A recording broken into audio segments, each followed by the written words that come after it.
एक प्रस्ताव और ले लूं, आपको देर हो तो, है ना। अब एक महत्वपूर्ण प्रस्ताव को मैं ले रहा हूं जिसमें हमारे समाज के व्यवसाय से जुड़ा हुआ है कृषि, और इसके विशेषज्ञ पूर्व विधायक देवीलाल जी धाकड़ जी हमारे बीच में विराजमान हैं। मैं उनसे निवेदन करता हूं कि आप इस प्रस्ताव को चर्चा के लिए लाएं।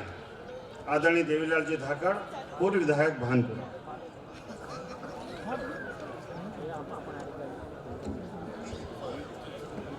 बहुत देर से बैठे हुए तो थोड़ी सी सुस्ती उड़ाएं, अपनी सीट पे थोड़े पीछे खिसके तो रीढ़ की हड्डी सीधी हो जाएगी, आलस्य कम होगा। एक बार उद्घोष करेंगे, परंतु उद्घोष ऐसे करेंगे, पहले इधर वाले बोलेंगे धरणीधर भगवान की जय, मैं बोलूंगा, आपको नहीं बोलना, बाद में आप बोलेंगे, आप नहीं बोलेंगे। आवाज किसकी तेज रहती दो बराबर है, मंच तय करेगा। बोलिए धरणीधर भगवान की, बोलिए धरणीधर भगवान की। सम्माननीय मंच, समय बचा रहा हूं इसलिए बता रहा हूं, सम्माननीय मंच और सामने उपस्थित सभी भाई और बहनों, दो प्रस्ताव पारित हो गए हैं। मैं सोच रहा हूं तीसरा प्रस्ताव में भी आप लोग सहयोग करेंगे और गाड़ी पटरी से नीचे नहीं उतरेगी, ऐसा मुझे विश्वास है। देखिए, हम जानते हैं कि हमारा मूल व्यवसाय कृषि है और धाकड़ समाज को कृषि से ही जाना जाता है, और इसलिए कृषि एवं किसान कल्याण प्रस्ताव ये प्रस्तुत करने के लिए मैं आपके सामने खड़ा हुआ हूँ। आप लोगों के इसमें सुझाव भी आमंत्रित होंगे, उसके बाद इसको पारित करेंगे। हमें जानते हैं कि परंपरागत खेती से बाहर निकलना बहुत आवश्यक है। कई वर्षों से हम परंपरागत खेती करते हुए आए हैं, पर आधुनिक टेक्नोलॉजी का उपयोग करके कैसे हम अग्रणी उसमें आ सकते हैं, इसका विचार हम कैसे करें। वो ऐसा कहते हैं कि मैंने एक वाक्य पढ़ा था कि ये कुआं मेरे पिता का है, ऐसा कह के निकम्मे पुरुष खारा जल ही पीते हैं। हम नया कुआं खोद सकते हैं, अच्छे पानी का तो खोदना चाहिए। और इसलिए अभी हम ये जानते हैं कि कई जगह इस प्रकार से आप में भी अच्छे कृषक होंगे, आधुनिक कृषि कैसे की जा सकती है, कम लागत में अधिक उत्पादन कैसे किया जा सकता है, कम पानी में कौन सी फसलें बोना चाहिए और उससे अधिक इनकम कैसे ले सकते हैं। इस प्रकार के कई प्रकार के प्रयोग हम कैसे कर सकते हैं, कैसे प्रशिक्षण वर्ग हो सकते हैं, इस बारे में सुझाव आएंगे। क्योंकि मूल व्यवसाय हमारा कृषि है। अभी हम जानते हैं कि लोग बाग कहते हैं कि कैसे भी करके नौकरी मिल जाए, सगाई संबंध करना है तो नौकरी करता नहीं करता, पैसों को चपरासी की। अरे भाई, हम नौकरी देने वाले कैसे बन सकते हैं नौकरी करने के बजाय। मेरे ऐसे कुछ मित्र हैं जिन्होंने अधिकारी शासकीय सर्विस छोड़कर दूसरा कृषि का धंधा शुरू किया। ऐसे अनेक लोग हैं जो बहुत अच्छी खेती करते हैं और अच्छी इनकम कर सकते हैं, जिनके 30-30, 40-40, 50-50 नौकर काम कर रहे हैं। तो अच्छी खेती करने के लिए कौन कौन से सुझाव हैं?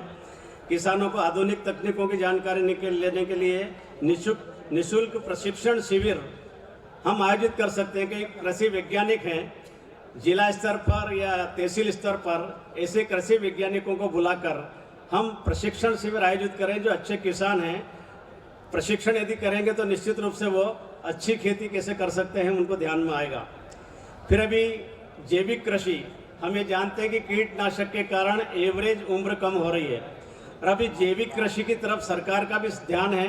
जैविक कृषि, मैंने कई मित्रों को देखा है कि जो जैविक कृषि के गेहूं का उत्पादन करते हैं उनके पास एडवांस बुकिंग रहती है कि 5 क्विंटल मेरे, 10 क्विंटल मेरे, और बाद में कहते हैं मेरी बुकिंग पूरी हो गई है।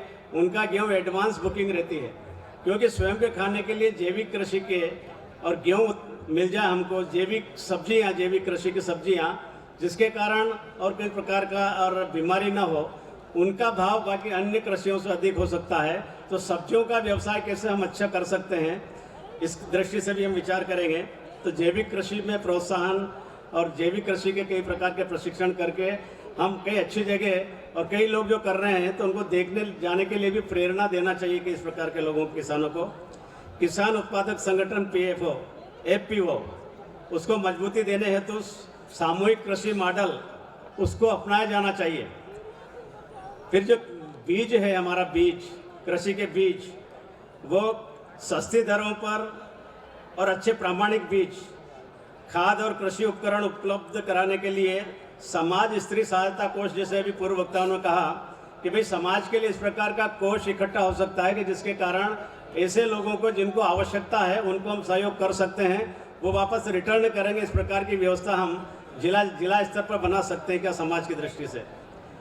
फिर इसी प्रकार से कम पानी का, जैसे मैंने बताया स्प्रिंकलर, अब स्प्रिंकलर से सिंचाई यदि हम करेंगे तो कम पानी में अधिक उत्पादन होगा। मैंने ऐसे कई कृषक देखे हैं जो स्प्रिंकलर से लहसुन, हमारे मंदसौर जिले में लहसुन प्रमुख खेती है, तो लहसुन बड़ा होता है स्प्रिंकलर से यदि आपने सिंचाई की तो स्प्रिंकलर से सिंचाई करना।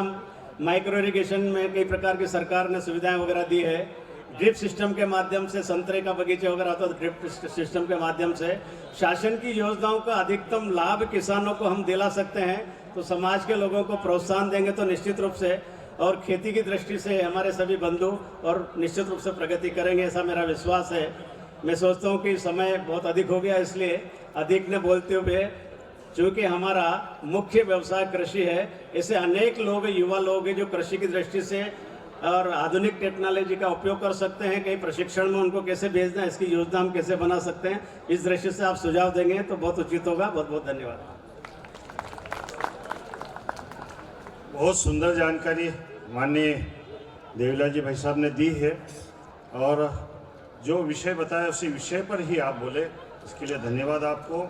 अब मैं इसको चर्चा के लिए दो बंधुओं को आमंत्रित करता हूं। पहले हैं श्री विक्रम जी मल्लार, हमारे राष्ट्रीय उपाध्यक्ष हैं श्री धाकड़ महासभा के।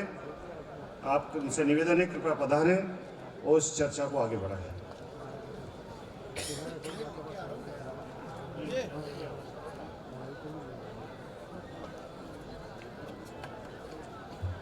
आज बड़ा हर्ष का दिन है कि 32वां अधिवेशन होने कोटा में जा रहा है, और आज हमारे जो राष्ट्रीय अध्यक्ष रोड़मल जी नागर साहब, मंत्रीद्वय हीरालाल जी नागर साहब, पूर्व राष्ट्रीय अध्यक्ष उमा नारायण जी पटेल साहब, साथीगण, मंच पर विराजमान साथीगण, माताओं, बहनों, भाइयों, जैसा कि अपन कहते हैं कि आर्थिक स्थिति कैसे बढ़े, आर्थिक स्थिति बढ़ाने के लिए मैं सोचता हूं कि अपन जो नौकरी के लिए चक्कर लगाते हैं, इससे खुद का धंधा तैयार करें अपन, मतलब खुद की फैक्ट्री डालने।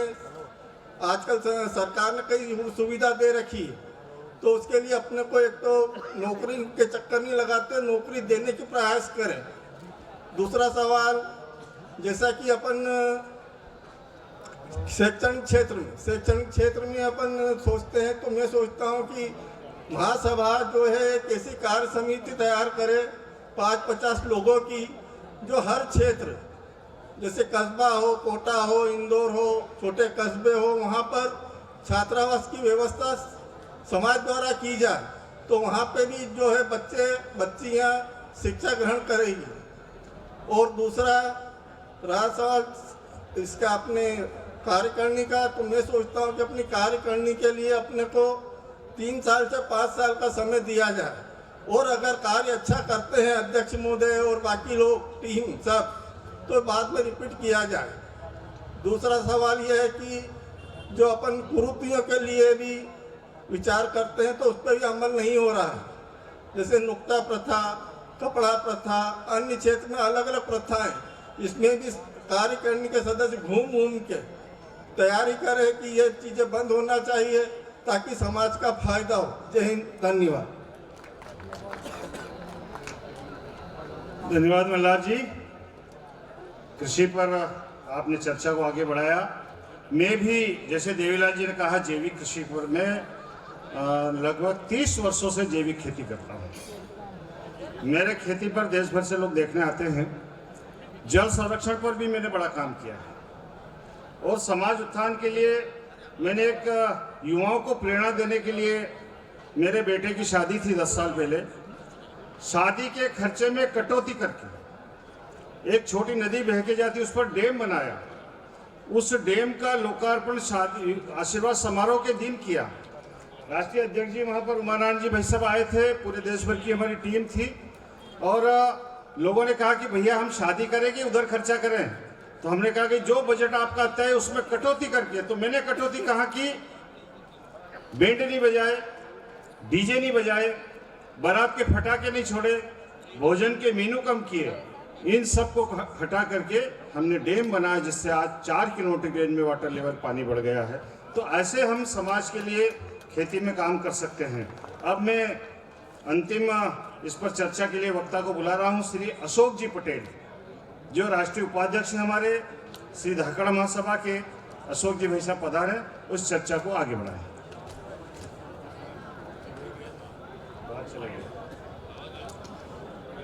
अशोक जी पटेल साहब, ये जो लोग खड़े कृपया बैठ जाएं, बस चाय का समय हो ही रहा है, आप थोड़ा सा धैर्य रखें। एक अंतिम एक सम्मान का कार्यक्रम हो रहा है, उसके बाद की चर्चा हम बात सत्र में करेंगे।